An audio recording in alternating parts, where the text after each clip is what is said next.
Okey, kedaulatan negara dicabar. Baik. So kita tengok tajuk dulu.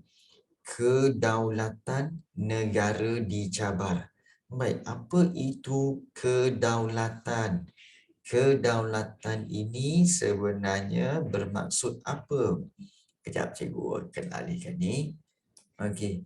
Kedaulatan ini bermaksud apa? Iaitu bermaksud kebebasan. Okey, kebebasan ataupun kemerdekaan. Okey, kedaulatan, kebebasan, kemerdekaan sama maksud ya. Okey, ataupun juga kita kata kehormatan. Kehormatan. Okey, maruah. Okey, maruah. Maruah negara dicabar, kehormatan negara dicabar. Dicabar tu maknanya apa? Ditentang. Okey, dicabar ini maksudnya adalah ditentang. Ya, dilawan, ditentang. Okey, ditentang ataupun dilawan. So, maksudnya kedaulatan negara dicabar maksudnya adalah kemerdekaan negara kita. Kehormatan negara kita telah ditentang, telah dilawan. Siapa yang lawan ni? Jom kita tengok. So, zaman penjajahan perlu dipelajari. Ya, zaman penjajahan perlu dipelajari untuk mengetahui sejarah negara dengan lebih mendalam, iaitu campur tangan dan juga penjajahan kuasa asing. Ya, kuasa-kuasa asing, kuasa daripada luar negara membawa banyak perubahan terhadap negara kita. Jadi, unit ini akan bincangkan segala-galanya berkaitan dengan zaman penjajahan. Okey, kalau kita lihat inilah bukti zaman penjajahan di mana kedatangan Portugis. Ini kedatangan Portugis. Kemudian ini ialah kota Belanda iaitu di Pulau Pangkor di Perak. Bukti Belanda Belanda pernah datang ke negara kita. Ini British. Okey, iaitu pegawai-pegawai British telah datang untuk menguasai negara kita.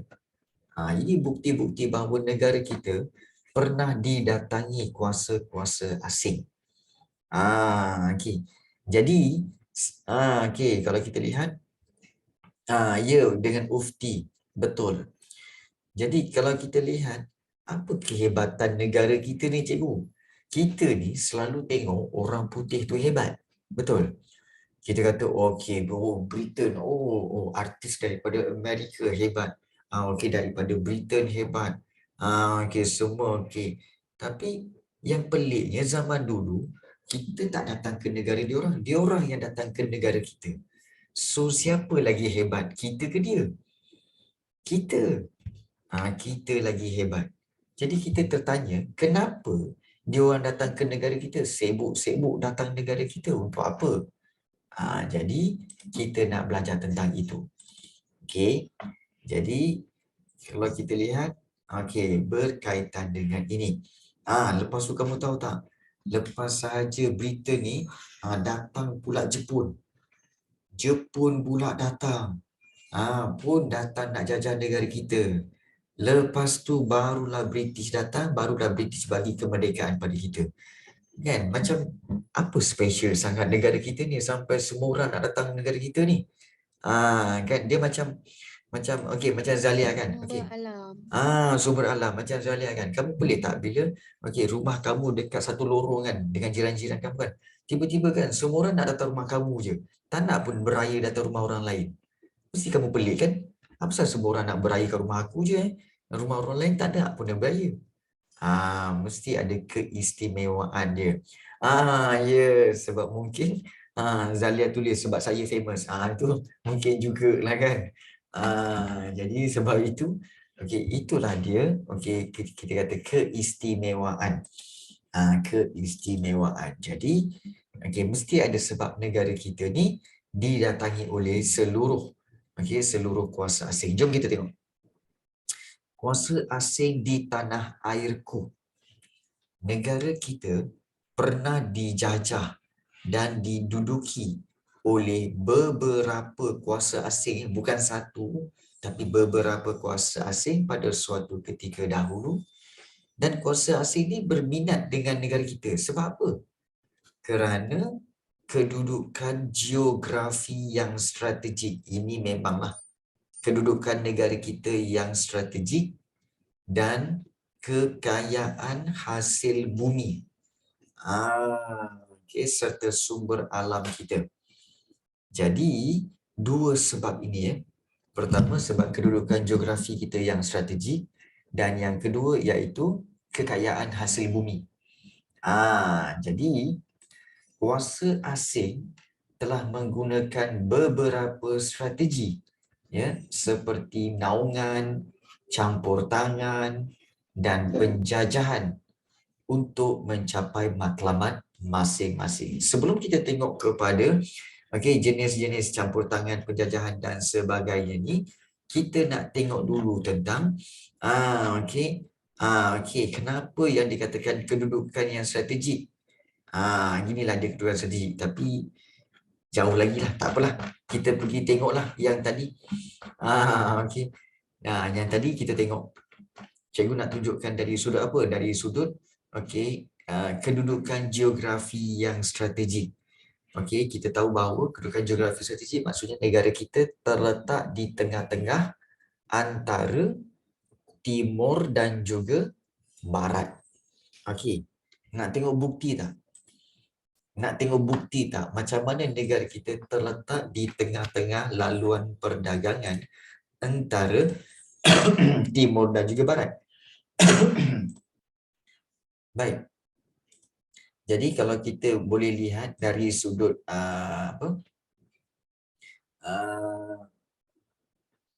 kalau kita lihat berkaitan dengan kedudukan strategik. Jom cikgu sharekan kepada kamu. Inilah dia. Iaitu inilah dia. Ini negara kita. Ini negara kita. Dan kalau kita lihat negara kita ni terletak di tengah-tengah antara China kat sini. China kalau dia berdagang, dia akan melalui laut, naik kapal, dan dia akan mesti lalu Selat Melaka ni. Untuk pergi ke India. Daripada India boleh terus pergi ke Saudi Arabia dan juga Oman sana. Nampak? Begitu juga kalau katakan pedagang daripada Rom, daripada Yaman, daripada India, mereka akan naik kapal dan mereka akan melalui Selat Melaka. Barulah diorang naik atas untuk pergi ke China. Jadi mana-mana, sebab kena ingat zaman dahulu perdagangan yang paling kuat adalah perdagangan daripada China dan juga India. So China dengan India ni, kalau kita tanya, cikgu, diorang tak boleh ke guna jalan raya ataupun jalan darat? Boleh. Tapi masalahnya jalan darat ini dia kena lalu gunung ganang dengan yang sejuknya, dengan kemudian ada gurunnya, kemudian ada hutan tebalnya, gunung ganang, curam pun semua jadi sangkut. Jadi perjalanan tu tidak lancar. Kamu tahu, diorang kena naik sampai ke Nepal semua tahu.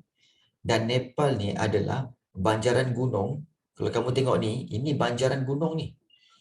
Ni banjaran gunung yang ada apa? Yang ada gunung tertinggi di dunia, iaitu apa? Gunung Everest. Everest kat sini lah. Everest kat area sini. Jadi macam mana mereka nak berdagang ke China kalau kena lalu gunung tinggi-tinggi macam Everest tu? Jadi sukar. Jadi sukar untuk melalui kawasan-kawasan ini. Jadi paling senang ikut laut. Kalau ikut laut, mesti lalu Selat Melaka dan mesti lalu Tanah Melayu. So sebab itu kita ni kedudukan yang strategik. Strategik lah. Dan yang kedua, kerana negara kita ada banyak sumber. Sumber yang paling banyak negara kita adalah emas. Sebenarnya, negara kita ada 3 jalur kawasan yang banyak emas. Sini 1. Kemudian ada satu lagi. Di sini di tengah ada 2 jalur emas. Okey. Kawasan-kawasan ini ada jalur emas. Ada emas dalam tu ya. Dan satu lagi kat sini. Iaitu jalur emas yang ketiga pun ada juga. Ini jalur emas yang ketiga. So negara kita banyak emas. Banyak emas. Jadi kita kaya dengan hasil sumber emas. Kemudian di tepi-tepi ni pula negara kita ada banyak biji timah. Ni banyak biji timah negara kita. Kemudian kalau di bahagian tengah-tengah ni ada apa? Di dekat laut Malaysia ni, laut di Tanah Melayu, tengah-tengah laut ni ada apa? Ada petroleum. Ada petroleum yang buat minyak tu. Petroleum, ada banyak petroleum.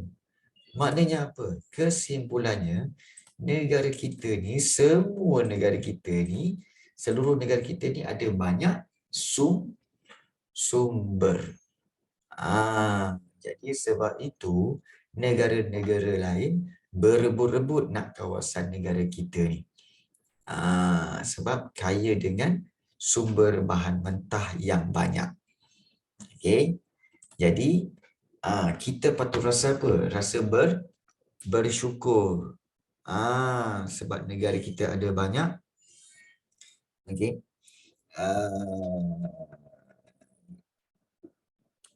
Okey. Sebab dia ada banyak sumber. Okey, so kita kembali kepada nota. So bermakna kedudukan geografi kita yang strategik. Okey, ini kedudukan geografi yang strategik dan kekayaan hasil bumi lah menyebabkan kuasa asing datang dan berminat dengan negara kita. Dia macam apa tahu? Macam gula lah. Okey, ada kan peribahasa di mana ada gula, di situ ada apa? Ada ayam? Garam. Apa pula di mana ada gula di situ garam? Siapa tahu di mana ada gula di situ ada apa? Ada. Cikgu. Ada cikgu? Itu jawapan wife cikgu. Dia kata apa? Wife cikgu kata di mana ada gula di situ ada cikgu. Salah. Emas. Ada emas? Lain, salah. Okey. Semut. Ya, betul. Di mana ada gula di situ ada semut. Ya, ada semut. Sebab apa? Sebab apa di mana ada gula di situ ada semut? Semut suka gula. Ya, semut suka gula. Jadi, sebab itu di mana ada gula di situ ada semut. Baru betul. Macam negara kita lah kan. Di mana ada kekayaan di negara kita ni, di situlah kuasa-kuasa asing akan datang. Jadi itulah maksudnya. Okey, jadi kuasa-kuasa asing ni datang. Okey, dan berminat dengan negara kita. Jadi macam mana mereka cuba untuk mencapai penguasaan ke atas negara kita, iaitu dengan penjajahan. Jadi bagaimana penjajahan itu dilakukan? Sekejap.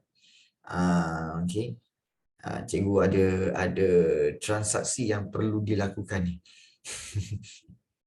Okey. Sebelum itu, korang semua dah makan tengah hari belum? Belum lagi cikgu tiba-tiba perut lapar lah pula. Pelik-pelik betul lah. Tiba-tiba je kan. Okay. Zalia boleh masak ke?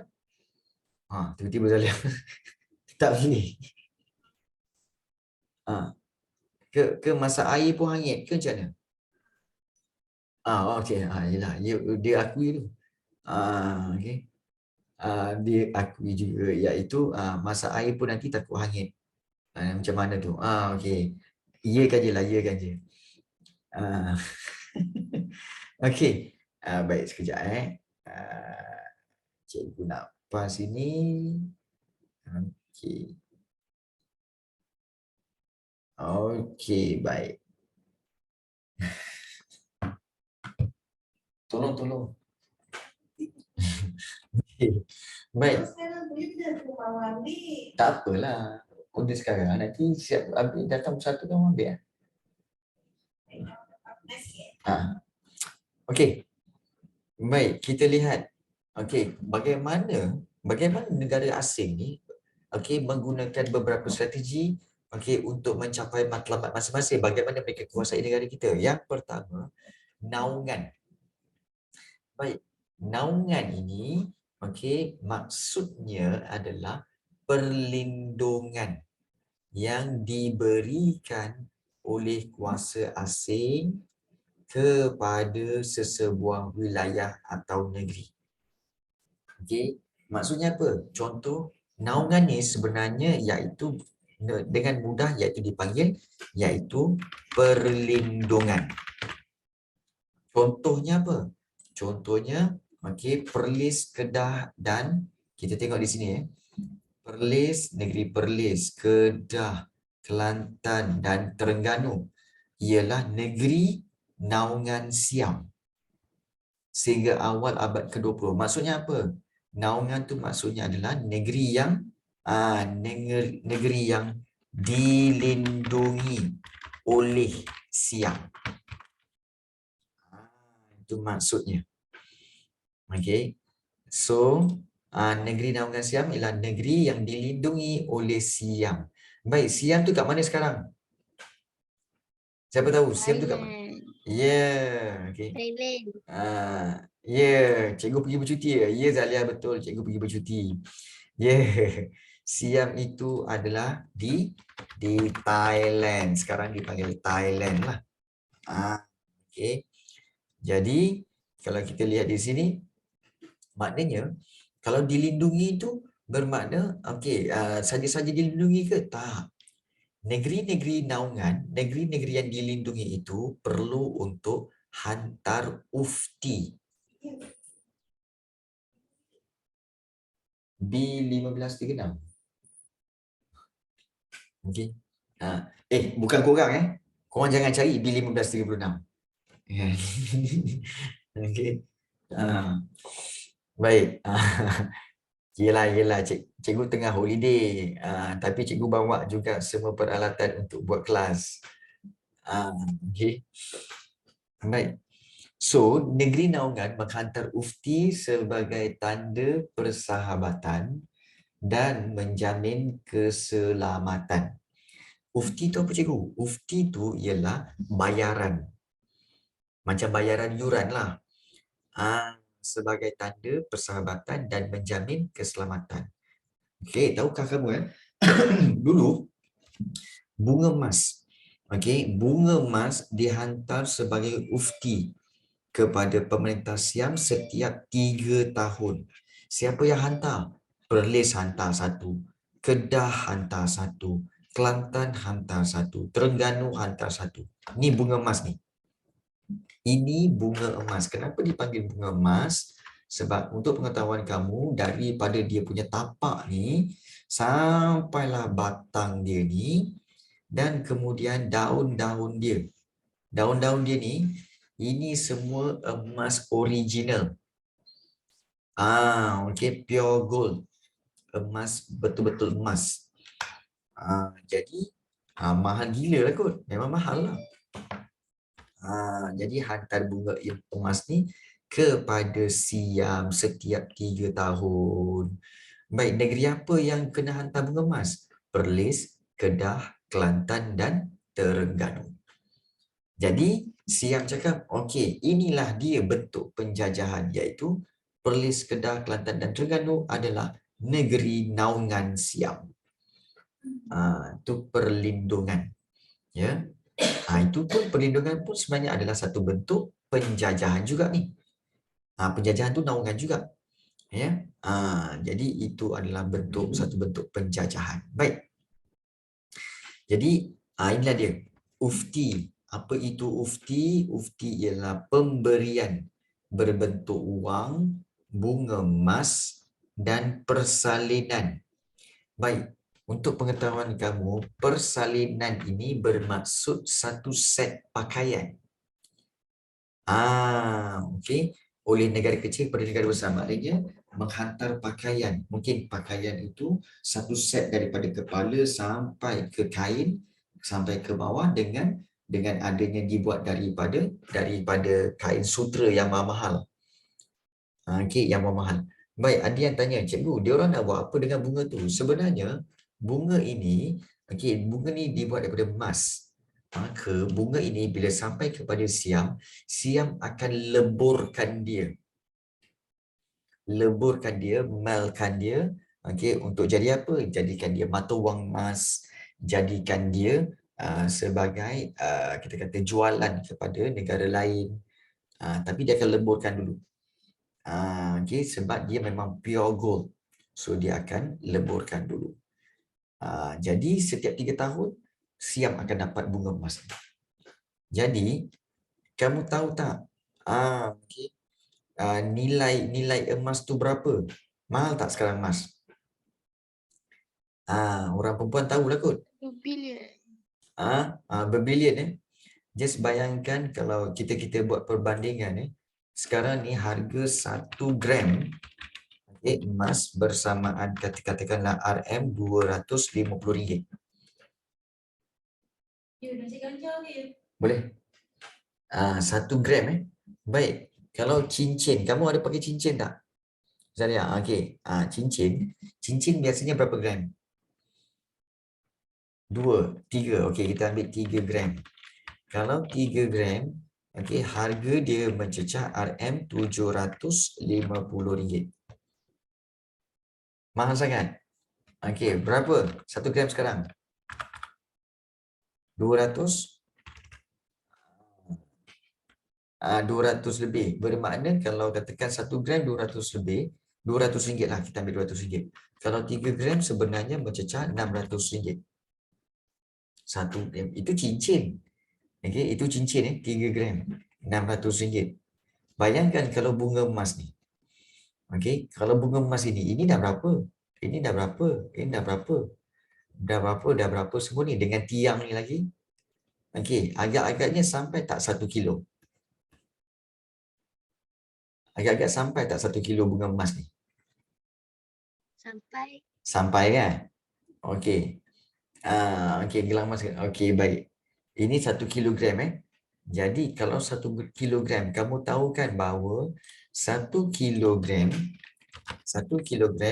bersamaan dengan 1,000 gram, betul?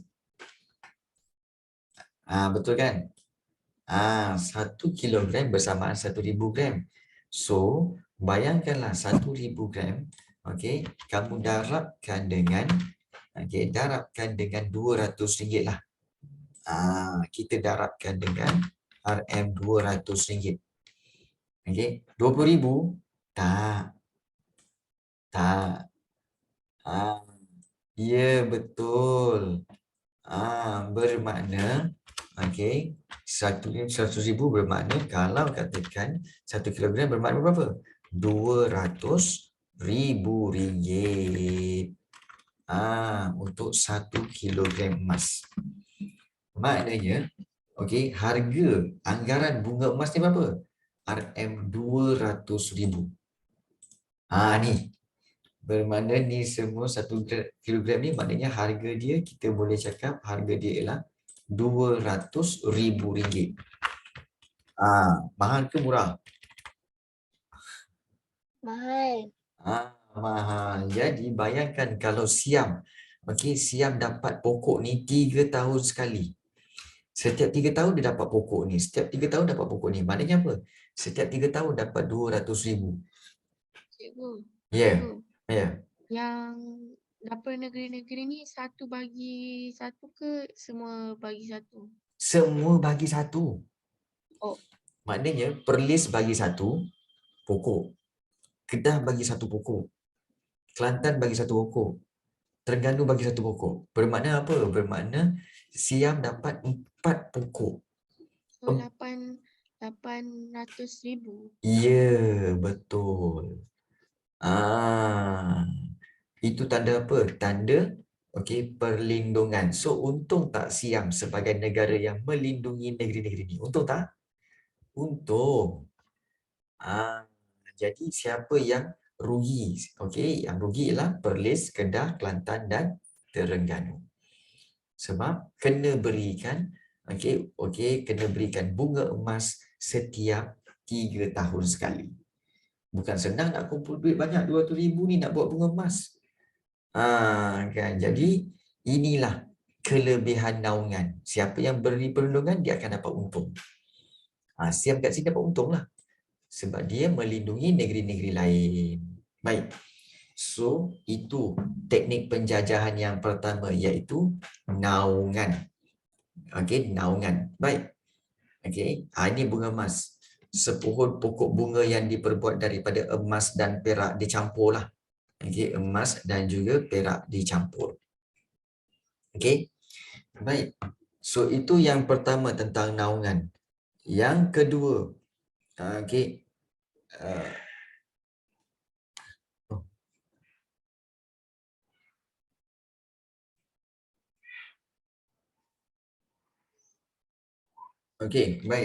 Kita tengok yang kedua, campur tangan. Baik. Ada yang nak tahu juga. Yelah. Cikgu kat Melaka sebenarnya. Cikgu kat Melaka, Bandaraya Bersejarah, cikgu ada dekat Bandar Hilir.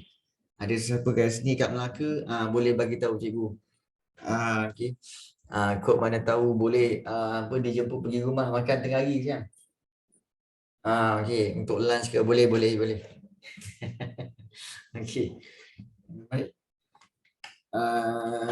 Campur tangan. Campur tangan bermaksud, teknik yang kedua iaitu campur tangan bermaksud kuasa asing mencampuri hal ehwal pentadbiran negeri secara langsung. Maknanya mencampuri hal ehwal pentadbiran negeri secara langsung. Jadi, ya betul. Presiden British akan dilantik untuk membantu pemerintah tempatan mengurus pentadbiran. Dan campur tangan di Tanah Melayu ini bermula di Perak oleh British melalui Perjanjian Pangkor pada tahun 1874. Baik. Campur tangan ni maksudnya apa? Iaitu dia bermula macam ni tau. Sebenarnya ada satu gambar kat sini. Kamu tahu tak gambar yang ini? Ni dia. Iaitu yang sebelah yang sebelah sini. Kamu nampak sebelah tepi ni. Yang ini, yang tepi ni tau. Yang ini yang ada orang putih tu dan juga sambungan dia kan gambar ni kan bersambung dengan sebelah yang sini kan. Iaitu yang bersambung yang sebelah sini. Yang sebelah kanan ni. Yang sebelah kanan ni. Ni kan betul tak? Dia sambung yang ini kan.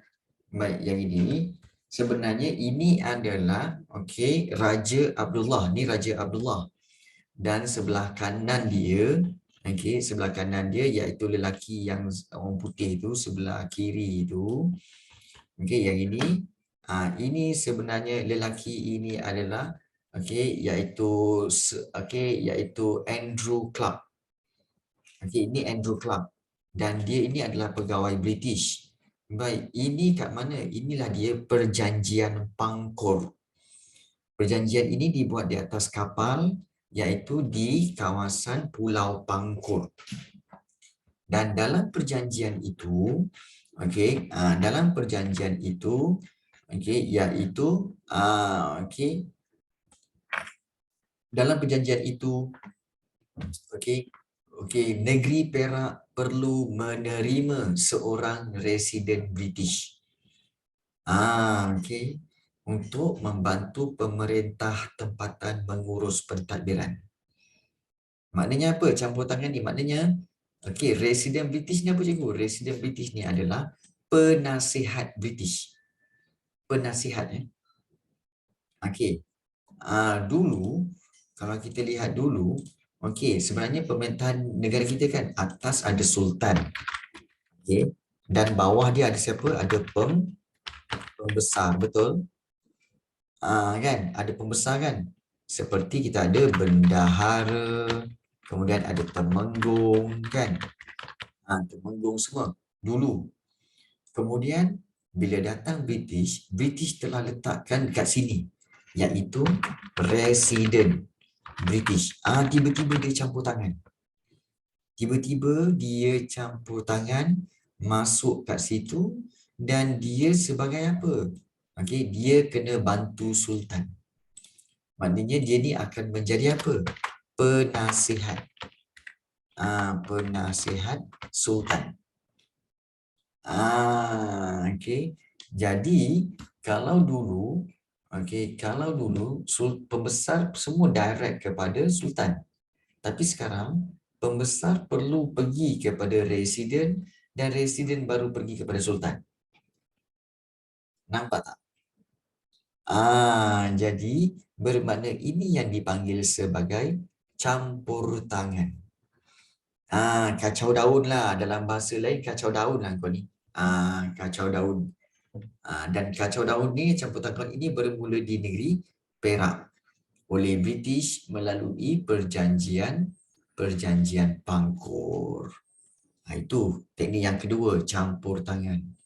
Yang ketiga, penjajahan. Baik, penjajahan ni dalam bahasa Inggeris dipanggil apa? Invade. Conquer. Kan? Jadi, penjajahan itu bermaksud kuasa asing. Maknanya negara asing menjadikan sesebuah negeri itu sebagai wilayah taklukan. Wilayah taklukan ni maksudnya adalah kawasan yang dijajah. Menjadikan sebuah negeri itu kawasan yang dijajah oleh mereka. Jadi, bila dijajah, kuasa asing itu akan menguasai, akan kontrol, akan conquer, mengawal negeri taklukan itu, mengawal negeri yang dijajah tu. Untuk apa? Kepentingan politik, untuk ekonomi dan juga sosial. Penjajahan yang pertama di negara kita berlaku ketika Portugis menjajah Melaka. Kebetulan cikgu di Melaka kan. Penjajahan pertama oleh Portugis di Melaka. Kemudian yang dilakukan oleh James Brooke di Sarawak. Ya, dan juga iaitu North Borneo Charter Company ataupun SBUB, Syarikat Borneo Utara British di mana? Di Sabah. Jadi inilah tiga cara kalau kita lihat iaitu bagaimana negara kita dijajah. Iaitu yang pertama naungan, yang kedua campur tangan dan yang ketiga penjajahan. Itulah dia bagaimana penjajahan dilakukan terhadap negara kita. Kamu tahu tak negara kita telah dijajah berapa lama?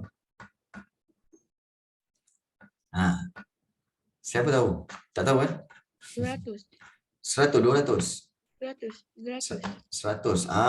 Okey, baik. Dia macam ni. Dia macam ni. Cikgu buat negara kita, kita tahu negara kita bermula pada tahun 1400. 1400 Masihi, negara kita telah dimulakan dengan Parameswara telah membuka Melaka, betul? Parameswara buka Melaka. So Melaka pada waktu ini telah pun menjadi sebuah kerajaan yang terkenal sampailah tahun 1511 Masihi. Masihi apabila pada waktu ini Portugis telah pun menjajah Melaka.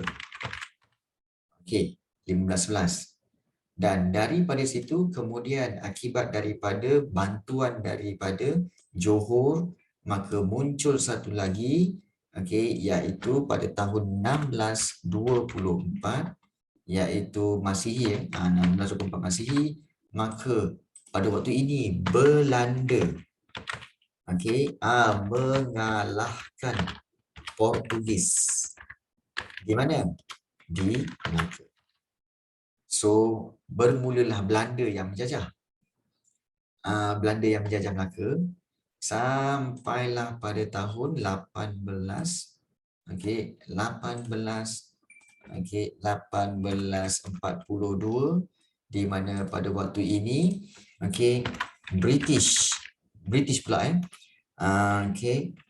ambil alih Melaka dari Belanda. So British. Daripada situ British memerintah sampailah tahun 1941 apabila negara kita Jepun pula menjajah negara kita. Jepun pula menjajah negara kita.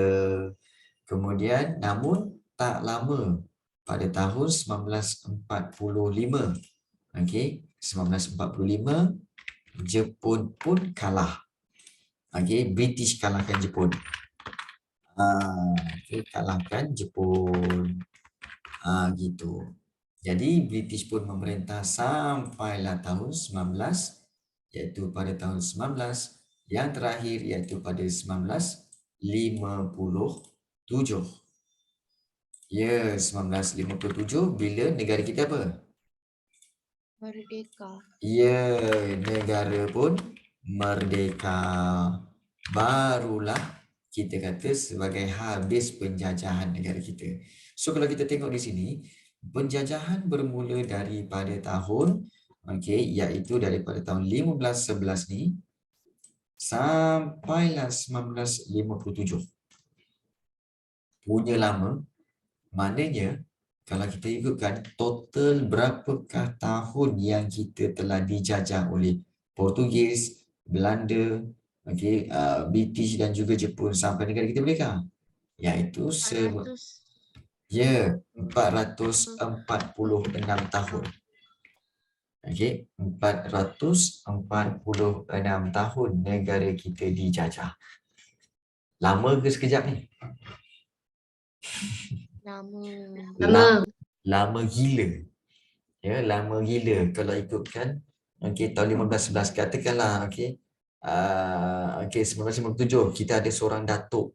Atuk kita lahir tahun 1957, sebelum 1957 atuk kita. Sebelum tu lagi mungkin ada atuk kita lagi. Atuk pada atuk kita.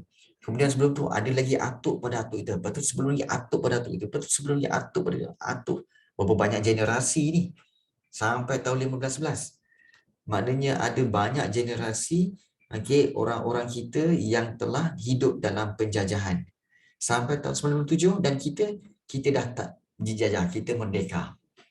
Maknanya siapa yang untung? Atuk tu kita ni ke ataupun kita sekarang ni yang lebih untung? Yang untungnya kita sebab kita sudah hidup dalam keadaan negara merdeka. Kalau dulu-dulu sebelum ni atuk moyang kita apa semua ni semuanya hidup dalam zaman Portugis, zaman Belanda, zaman British, kemudian zaman Jepun, kemudian zaman British balik. Jadi yang ruginya diorang, tapi yang untungnya kita. Jadi takkanlah kita nak biarkan diorang ni jajah negara kita lagi. Nak bagi? Memang tak lah. Tak nak kita. Kan kita takkan bagi diorang jajah negara kita lagi. Lama sangat dah, beratus-ratus tahun. Beratus tahun negara kita dijajah. Sampai satu tahap